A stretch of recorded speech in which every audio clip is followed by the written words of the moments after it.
Je fends en deux une demi-gousse de vanille. Je gratte les graines intérieures. Et puis je mets le tout dans la casserole où il y a du lait de coco. Je vais porter le tout à ébullition. Je verse le sucre en poudre sur les jaunes. Et on les fouette pendant 1 minute vivement jusqu'à ce que le mélange blanchisse. On ajoute maintenant la farine. Si elle n'est pas tamisée, il convient de la tamiser.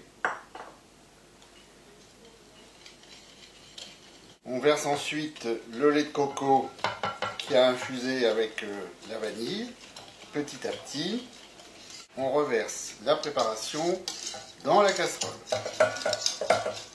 Et on reporte le tout sur le feu. Là, on voit bien que la crème commence à épaissir.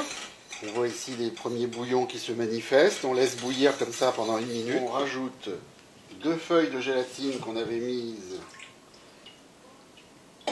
à ramollir dans de l'eau froide. Évidemment, la gélatine fond instantanément.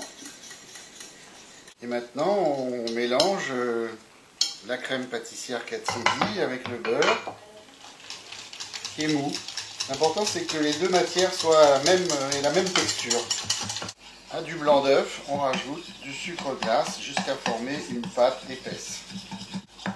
On étale donc de la glace royale avec un pinceau ou une spatule sur le dessus du chapeau du Paris-Brest.